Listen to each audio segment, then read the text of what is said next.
Welcome back to our Good News Club Online.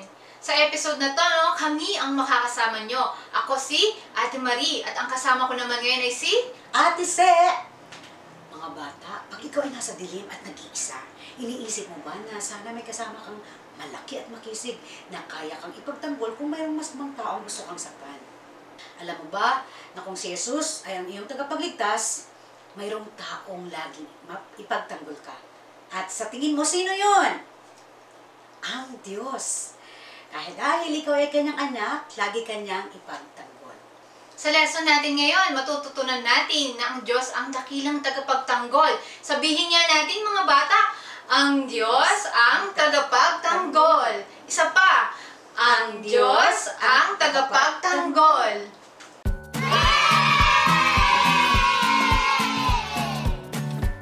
Hala, nawawala na naman ako. Muling direksyon na naman yung pinuntahan ko. Muling daan na naman yung nalikuan ko. Mga bata, naranasan nyo na bang mawala at maligaw? Alam nyo, may sinasabi rin ang Biblia patungkol dyan. At malalaman natin ngayon sa ating Good News Club. Noong nakaraang linggo, pinag-aralan natin ang awit 119 verse 9. Ngayon naman, ang pag-aaralan natin ay ang awit 119 verse 10. At makikita natin yun dito sa Biblia. At babasahin muna ni Ate Marie, ha? Awit 119 verse 9 to 10. Paano mapapanatiling malinis ang pamumuhay ng sinumang tao sa kanilang kabataan? Sa pamamagitan ng pagsunod sa banal mong kautusan. Buong puso ang hangad kong sambahin ka at paglingkuran, huwag mo akong hahayaang sa utos mo ay sumuway. Awit 119 verse 9 to 10. Ang awit ay saang bahagi natin ng Biblia makikita mga bata. Ito ay makikita natin sa Lumang Tipan. Tama mga bata, ang Lumang Tipan ay nagsasabi patungkol sa isang tagapagligtas na darating. At alam niyo, ang Bagong Tipan naman ay nagsasabi patungkol kay Jesus na ating tagapagligtas at kung paano siya nabuhay dito sa mundo at kung ano yung mga bagay na ginawa niya. At alam niyo mga bata, yung ating talata ngayon si David ang nagsulat. Ginabayan siya ng Diyos nung sinulat ito ni David. At nung naisulat ito ni David, ito yung mga panahong natatakot siya para sa kanyang buhay dahil hinahabol siya ng kanyang mga kaaway. At may mga panahon din na pag nananalo siya sa malalaking laban, alam niyo mga bata, ang mga sinulat ni David dito ay nakatulong sa kanya na magtiwala ng kanyang buong puso sa Diyos. Ngayon naman, babasahin ulit natin yung memory verse natin, pero samahan nyo na akong magbasa nito. Sige, sabay-sabay natin basahin mga bata. Ito ang ating memory verse ngayon. Awit 119 verse 9 to 10. Paano mapapanatiling malinis ang pamumuhay ng sinumang tao sa kanilang kabataan sa pamamagitan ng pagsunod sa banal mong kautusan? Buong puso ang hangad kong sambahin ka at paglingkuran, huwag mo akong hahayaang sa utos mo ay sumuway. Sinasabi dito sa ating memory verse na buong puso ang hangad kong sambahin ka at paglingkuran. Mga bata, ang gusto sa atin ng Diyos ay sambahin natin siya ng buong puso. Ano ba ibig sabihin ng buong puso? Ito ay buong pagkatao nating gawin para sa Kanya. Higit pa sa kahit anong kayamanan, pera, kaibigan, o magagandang gadget na meron ka. Gusto ng Diyos na sambahin natin siya ng ating buong puso. Alam niyo, mahirap gawin yan para sa atin. Bakit? Dahil tayo ay may problema. At yun ay sinasabi ng sunod na salita ng ating talata. Sinasabi dito na, huwag mo akong hahayaang sa utos mo ay sumuway. Ganito ang panalangin ni David na huwag siyang hayaan ng Diyos na sumuway sa kanyang mga utos. Ito ang puso ni David. Alam niyo mga bata na ang gusto talaga sa atin ng Diyos ay sundin natin siya ng buong puso. Kapag tayo ay sumusuway sa Diyos, tayo ay parang nawawala at naliligaw dahil umiiba tayo sa direksyon na gusto ng Diyos na gawin natin. Kaya niya iniwan sa atin ang kanyang salita, ang Biblia, para malaman natin yung mga bagay na gustong ipagawa sa atin ng Diyos at yung mga daan na gustong ipadaan sa atin ng Diyos sa ating mga buhay. Mga bata, kung nananampalataya ka na kay Jesus bilang iyong Panginoon at tagapagligtas, tutulungan ka ng Diyos na mahalin siya na iyong buong puso. At mananahan na sa iyo ang banal na Espiritu, tutulungan ka na ng banal na Espiritu na mabuhay para kay Jesus. At kung hindi ka pa naniniwala kay Jesus bilang iyong Panginoon at tagapagligtas. Gusto din ng Diyos na makilala mo siya at tulungan ka niya na mahalin siya ng iyong buong puso. Maari ngayon, no, hindi mo pa alam na ikaw ay may kasalanan. Mga bata, ang kasalanan natin ang nakakapagpalayo sa atin sa Diyos. Kaya kailangan natin si Jesus na ating tagapagligtas para tayo ay tubusin sa ating mga kasalanan. Ngayon naman, kakabisaduhin natin ang ating memory verse sa pamamagitan ng Act a Word. Sige. Paano ba yun, Ate Marie? Ganito yun, mga bata, no? So, maglalagay tayo ng action doon sa bawat salita para matandaan natin, no? Ang ating memory verse ngayon ay ang ating munang kakabisaduhin ngayon, yung awit 119 verse 10 dahil nakabisado nyo na nakaraan lesson natin yung awit 109, no? So, ngayon, kakabisaduhin muna natin yung awit 119 verse 10. So, ganito yung action. Pag buong puso, ganito siya. Buong puso. Yan. Sige, 1, 2, 3, go! Sabay-sabay nating i-recite. 1, 2, 3, go! Awit 119, verse 10. Buong puso ang hangad kong sambahin ka't paglingkuran. Huwag mo akong hahayaang sa utos mo ay sumuway. Awit 119, verse 10. Sige, anong susunod na salita? Yung ko, hangad ko, ituro mo sa iyong sarili. Okay, sabay-sabay natin basahin ulit. Awit 119, verse 10. Buong puso ang hangad ko, sambahin ka't paglingkuran. Huwag mo akong hahayaan, sa utos mo ay sumuway. Awit 119, verse 10. Anong susunod na salita? Buong puso, muna natin salita, hangad ko at sambahin. Yan, yuko tayo at sambahin. Okay, sabay-sabay natin basahin. 1, 2, 3, go! Awit 119, verse 10. Buong puso ang hangad kong, sambahin ka't paglingkuran. Huwag mo akong hahayaang sa utos mo ay sumuway. Awit 119, verse 10. Anong susunod na salita? Paglingkuran. Ganito pala. Pagsambahin ganito. Paglingkuran ganito na.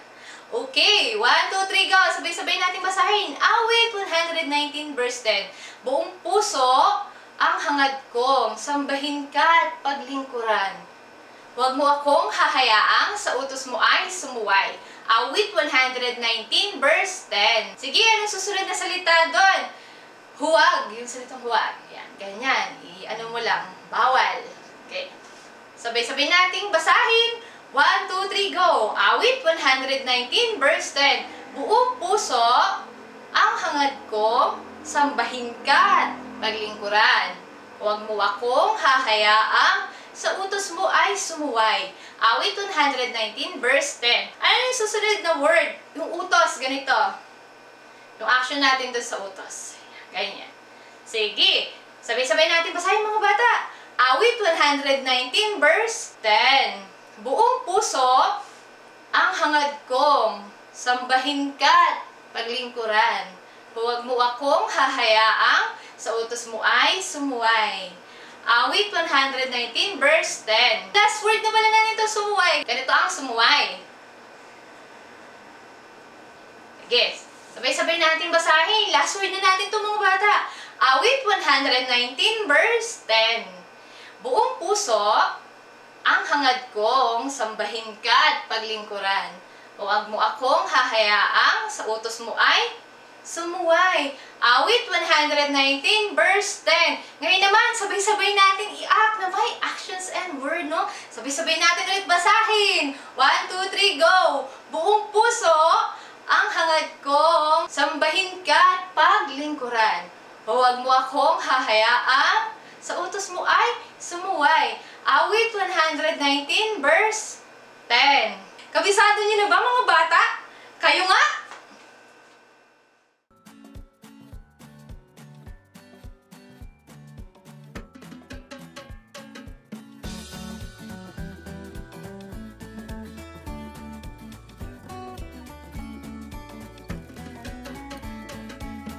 Very good!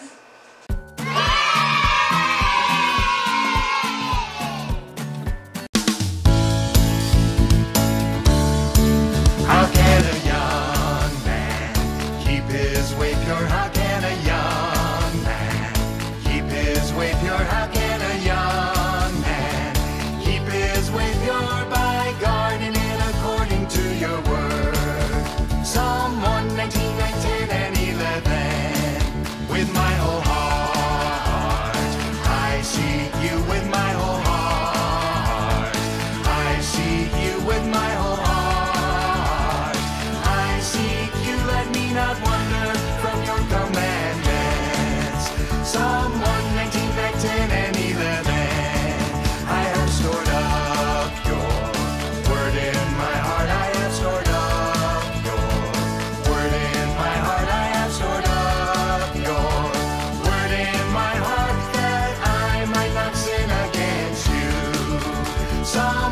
19, 9, 10, and 11.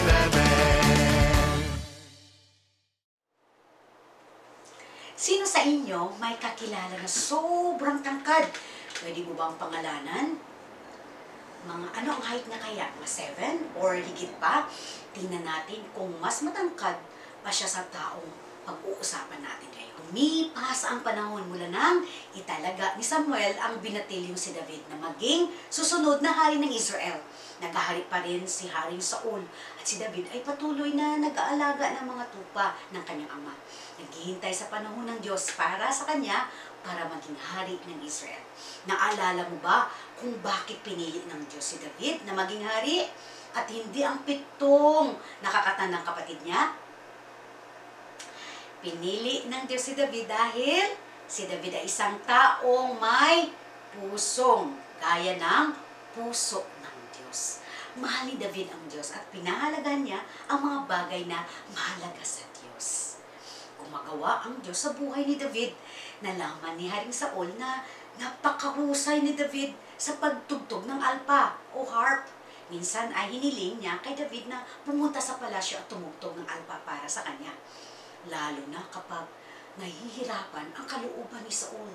Samantala, nais ng mga Filisteo na magsimula ulit ng digmaan laban sa Israel.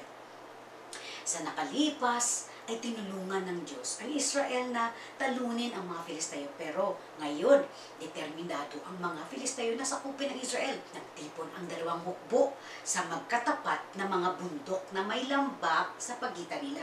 Ang bawat hukbo nagpadala ng isang kawal para makipaglaban para sa kanila.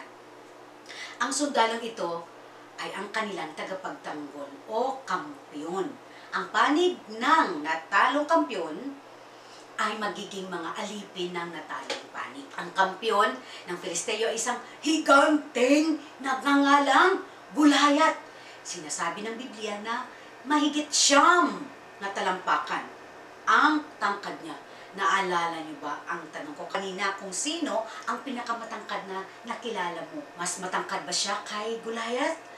9 si Gulayat, ako napakatangkad. No, ang baluti pa lamang niya ay tumitimbang na ng halos mahigit 56 na kilo. Ay ako, ilan lang. So mas mabigat pa. May dala siyang mabigat na sibat na tumitimbang ng halos 7 kilo. Siya ay mas malaki at nakakatakot. Sa bilang 3, pwede mo bang sabihin? Malaki at nakakatakot. Sabihin natin, malaki at nakakatakot. Nang nakita siya ng mga lalaki sa hukbo ng Israel, ay napatitig sila sa takot at namangha. Mabibigat ang yabag nang naglakad siya sa lambat, suot ang kanyang mabigat na baluti. Malaki at malakas ang boses niyang sumisigaw. Basahin natin doon sa ating teksto sa 1 Samuel 17, 7 and 8. Sinasabi doon, sumigaw si Gulayat sa mga Israelita. Bakit nakani kayong lahat dyan para lumaban? Ako isang Filisteo at kayo na may mga alipin na Saul. Pumili na lang kayo ng ilalaban sa akin. Kapag ako'y natalo, aalipinin ninyo kami lahat. Ngunit, kapag siya naman ang natalo, kayo ang aalipinin namin. Ginawa ito ni Gulayat 2 beses sa isang araw sa loob ng 40 araw. Natakot sina Haring Saul at ang hukbo ng Israel sa mga banta ng higanting si Gulayat.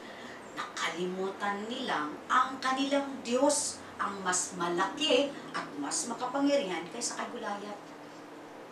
Minsan ay may mga bagay at mga taong dumarating sa ating buhay na dahilan para matakot tayo o magduda sa Diyos. Kapag nangyari iyon, ikaw na sumampalataya na kay Jesus bilang iyong tagapagligtas, maging matapang ka para sa kaluwalhatian ng Diyos. Ang pagiging matapang ay ang manindigan para sa alam mong sinasabi ng Diyos na tama at totoo. Pero gawin ito sa tamang paraan. Ang pagiging matapang ay hindi nangangahulugang ikaw ay sobrang maingay, palautos o magagalitin. Kapag matapang ka para sa Diyos, siya ang nabibigyan ng kaluwalhatian, ang karangalan at papuri na narapat sa Kanya dahil siya ang hari. Maaring magbigay ang Diyos ng mga pagkataon sa iyong buhay para maging matapang ka para sa Kanya. Marahil ay pinagtatawanan ka sa inyong paaralan o sa inyong lugar dahil sa paniniwala mo sa Diyos. Baka pinagtatawanan ka dahil hindi ka nagsasabi ng masamang salita o nakikinig sa masamang biro o nanonood ng hindi magagandang pelikula. Sabihin natin, ang Diyos ang tagapagtanggol. Sabihin natin mga bata ng sabay-sabay, ang Diyos ang tagapagtanggol. Tandaan natin yan at ang sinasabi pa sa unang 4b, dito, sapagkat ang espiritong nasa inyo ay mas makapangyarihan kaysa espiritong nasa mga makansanlibutan. Ang Diyos ay mas malaki kaysa anumang problema na maaari mong harapin. Sapat ang kanyang lakas, no, para tulungan ka sa bawat araw. Tutulungan ka ng Diyos Espiritu Santo na maging matapang para sa ikaluluwalhati ng Diyos. Kahit na natatakot ka. Tandaan na ang Diyos ay mas malaki at mas makapangyarihan kaysa anumang problema. Nakalimutan ng bayan ng Diyos kung gaano kalaki at kalakas ang kanilang Diyos. Siya ay mas malakas pa sa isang higanting tulad ni Goliath. Habang naglilingkod ang kanyang mga kapatid sa hukbo ng Israel, tapat na ginagawa ni David ang kanyang trabaho sa pag-alaga sa mga tupa ng kanyang ama sa Bethlehem. Isang araw, sinabi kay David ng kanyang amang si Jesse, David, gusto kong dalhin mo ang pagkain ito sa iyong mga kapatid at sa pinuno ng hukbo. Tingnan mo ang kalagayan ng iyong mga kapatid at bumalik ka at sabihin mo sa akin. Maagang bumangon si David kinaumagahan at tiniyak na isang katulong ang nag-aalaga sa mga tupa. Pagkatapos ay tinipon niya ang mga dadalhin at nagtungo sa kampo ng hukbo. Dumating si David nang ang hukbo ng Israel ay naghahanda para sa kanilang araw-araw na pakikipagkita sa kaaway.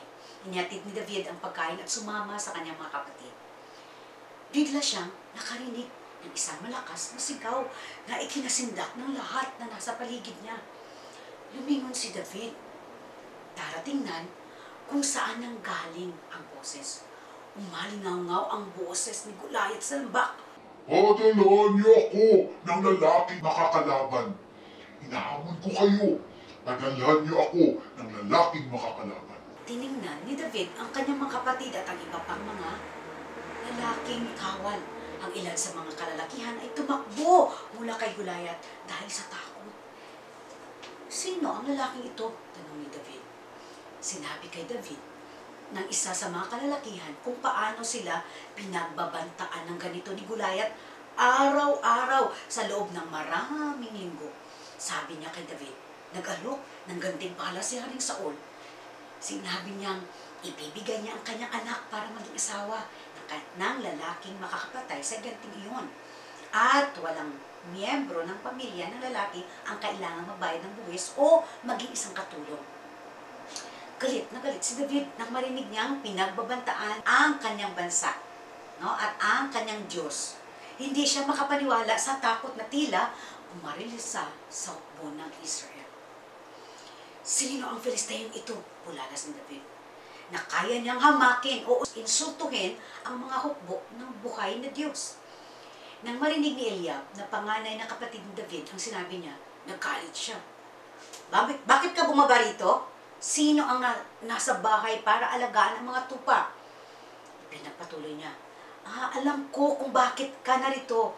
Gusto mo lang makakita ng matinding labanan. Ayaw mong hindi malaman ang mga pangyayari. Ano ba ang nagawa kong mali? Tanong ni David. Hindi nagtagal kumalat ang balita tungkol kay David. Hindi kalaunan sinabi kay Haring Saul ng ilan sa mga lalaki ang tungkol sa sinabi ni David. Agad na ipinatawag ng hari si David. Sinabi ni David sa hari, huwag niyo pong hayaang matakot ang sinuman dahil sa kaaway na ito. Ako po ay lingkod ninyo. At pupunta po ako at lalabanan ang Filisteyong ito. Sinubukan ng Haring Saul na mga tuwiran kay David. Hindi mo kayang labanan ang higanting ito. Isang binatilyo ka lamang. Ang tao ito ay nakikipaglaban buong buhay niya. Pero wala ka pang pagsasanay. Tumanggi si David na panghinaan ng loob. Nag-aalaga po ako ng mga tupa para sa aking ama. Naliwanag niya. May mga pagkataon pong nakapatay ako ng mababangis na hayop. Isang leon at isang oso. Sa pamagitan lamang ng aking mga kamay. nang lumapit sa kawan ang mga ito. Para sa akin po, ang Philistine ito na nangahas, na hamakin ang mga bunang buhay na Diyos ay magiging katulad ng hayop na iyon. Iniligtas ako ng Diyos mula sa Philistine ito. Bakit palagay ang loob ni David? Hindi dahil malakas siya, pero dahil kilala niya at may tiwala siya sa Diyos. Kaya naman, napakatapang ni David. Kung sumampalataya ka kay Jesus bilang iyong tagapagligtas, maging matapang ka para sa kaluwalhatian ng Diyos. Sinasabi dito sa Efeso 6:10, magpakatibay kayo sa kalakasang galing sa Panginoon at sa Kanyang dakilang kapangyarihan. Pwede kang maging matapang para sa Diyos dahil sa Kanyang kapangyarihan. Kapag matapang ka para sa Kanya, makikita ng ibang mga tao kung gaano kahanga-hanga at kamangha-mangha ang Diyos. Sabihin natin, ang Diyos ang tagapagtanggol. Ulit, sabihin natin, ang Diyos ang tagapagtanggol. Nais ng Diyos na malaman ng mga bansa o lahat ng tao na siya ang tagapagtanggol. Kapag ikaw ay pinagtatawanan o natatakot o naharap sa ibang mga problema, alalahanin mo kung sino ang Diyos at ikaw ay sa Kanya. Ano ang isang bagay na alam mo tungkol sa Diyos? Tama, siya ay makapangyarihan at malakas. No? Mahalaga ka sa Kanya at mahal ka niya. Pwede mong tandaang si Jesus ay pinagtatawanan at pinagmalupitan. Ngunit siya ay patuloy na sumunod sa Diyos at sa Kanyang alituntunin.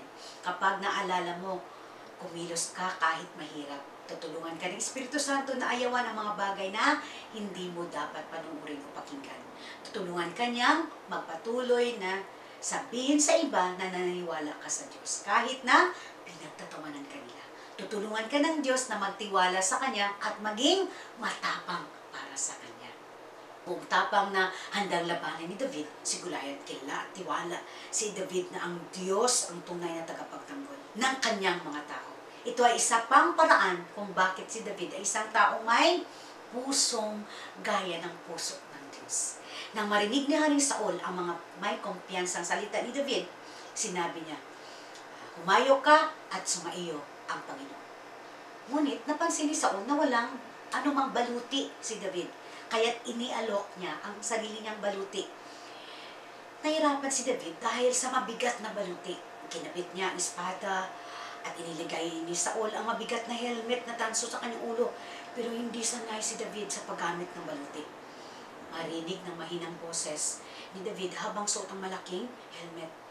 Hindi ko kayang isuot ang baluti ito. Dapat munang masanay bago isuot ko ito. Hinubad ni David ang mabigat na baluti. Dala lamang ang kanyang pamastol na tungkod at tirador. Umalis si David para harapin si Goliath. Habang tumatawid siya sa isang maliit na batis, yumuko siya at umulot ng 5 makikinis na bato. Nilagay ang mga iyon sa kanyang bag. Magkunwari tayong pumupulot ng 5 bato. Habang magbibilang hanggang 5. 1, 2, 3, 4, 5. Siguro ay nakahilira sa kabaan ng bundok sina Saul at ang kanyang mga tauhan na nanonood ng may pagkamangha habang ang matapang na binatilyong ito ay lumalapit kay Goliath. Nakita ng higanting ang isang tao mula sa kampo ng Israel na papalapit sa kanya. Habang papalapit si David, mas malinaw na nakikita ni Goliath ang kanyang kalaban. Sumigaw si Goliath, Aso ba ako para lumapit ka sa akin na may dalang mga patpat? Isinumpa niya si David. Papatayin kita kapag lumapit ka sa akin. Matapang nakamasid ang magkabilang panig. Paano kaya mananalo si David laban sa isang iganting tulad ni Goliath? Alam niyo mga bata, sumigaw si David. Basahin natin dito muli sa unang Samuel 17:45. Sabi dito, sumagot si David, ang dala mo ay tabak, sibat at pantusok. Ngunit lalabanan kita sa pangalan ni Yahweh, ang makapangyarihang Diyos ng Israel na iyong hinahamak. Pagkatapos ay sinabi ni David, para malaman ng buong mundo na may Diyos sa Israel, alam ni David na ipinapakita ng Diyos sa mga bansa ng Diyos ng Israel ang nag-iisang tunay na Diyos. Ang Diyos ang Panginoon ng lupa na kanyang nilikha. Siya ang nag-iisang tunay na Diyos na lubos na nagmamahal sa iyo dahil siya ay perpekto. Nais niyang makilala siya ng lahat, ngunit ang lahat ng tao ay pinanganak na hindi kilala ang Diyos o malapit sa Kanya. Sinasabi dito sa Isaiah 59:2a, ang masama ninyong gawa ang dahilan ng pagkawalay ninyo sa Diyos. Ang iyong kasalanan, mga bagay tulad ng pagsisinungaling, pagsuway o pagpapalusot para makuha ang gusto mo, ang naglayo sa iyo mula sa Diyos na nagmamahal sa iyo. Dahil ipinanganak ka na may ganitong makasalanang pagnanais na nararapat kang magpakailanmang mahiwalay sa Diyos. Ngunit ang plano ng Diyos ay ang malaman ng buong mundo na siya ang nag-iisang tunay na Diyos. Iyan ang dahilan kung bakit naparito si Jesus sa lupa. Perpekto siyang namuhay at hinayaan niyang ipako siya ng mga tao sa krus kung saan siya nag-alay ng kanyang dugo at namatay. Sinasabi dito na sa Colossus 1:13-14, iniligtas na tayo sa kapangyarihan ng kadiliman at inilipat sa kaharian ng kanyang minamahal na anak na nagpalaya at nagdulot sa atin ng kapatawaran sa ating mga kasalanan. Nagtagumpay si Jesus laban sa kasalanan. Ginawa niyang posible para sa iyo na mapatawad ang iyong mga kasalanan. Kaya kanyang dalhin sa kaharian ng Diyos.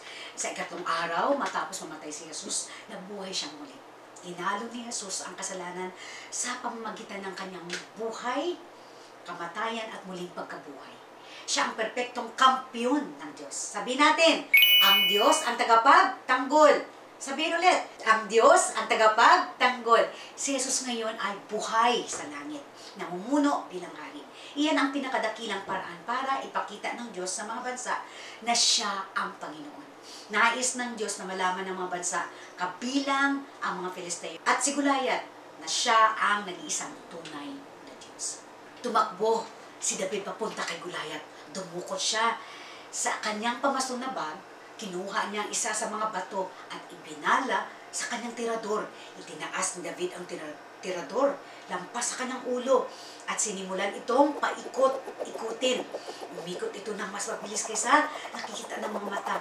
Pagkatapos ay kasabay ng isang zing na tunog. Lumipad ang bato sa hangin na simbilis ng kidlat. Bumaon ito ng malalim sa noo ni Goliath.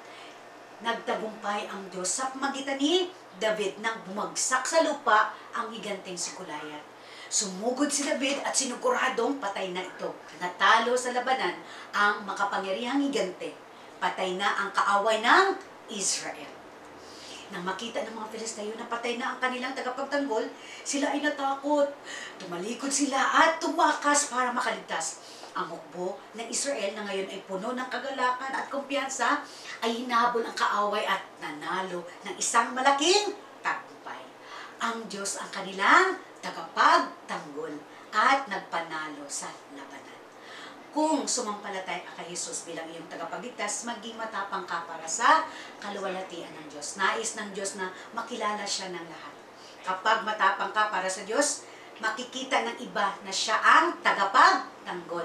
Nagdudulot ito ng kaluwalhatian sa Diyos. Kapag pinagtatawanan ka ng iba dahil sa pananampalataya mo kay Jesus, alalahanin mo kung gaano kadakila ang Diyos at ikaw sa Kanya. Pwede mo rin alalahanin na pinagtatawanan din si Jesus, pero ginawa pa rin ang lahat ng ipinagawa sa Kanya ng Diyos Ama.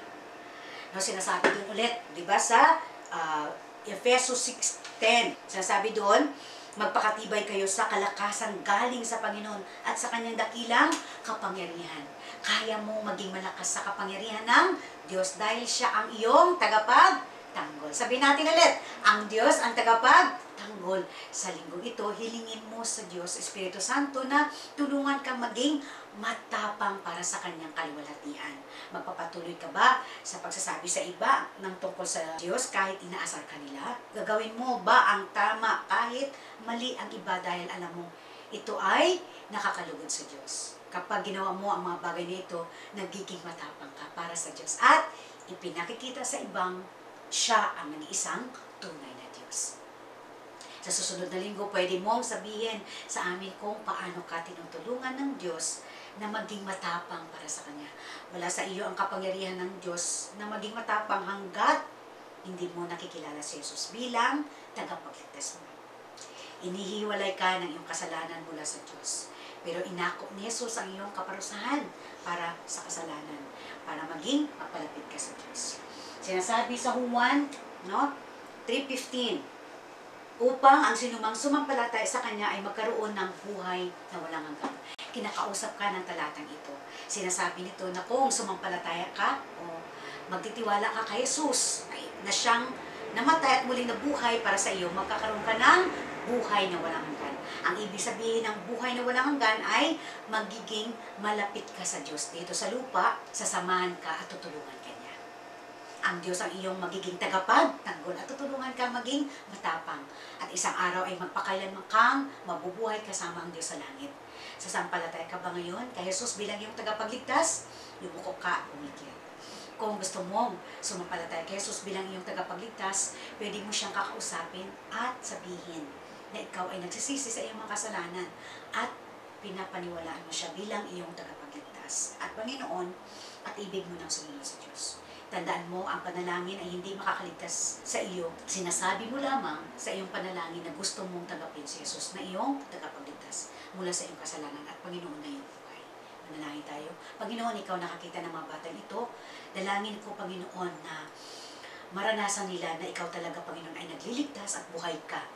No, na gusto kaming mapalapit sa inyo. Ito ang aming dalangin sa pangalan ni Jesus.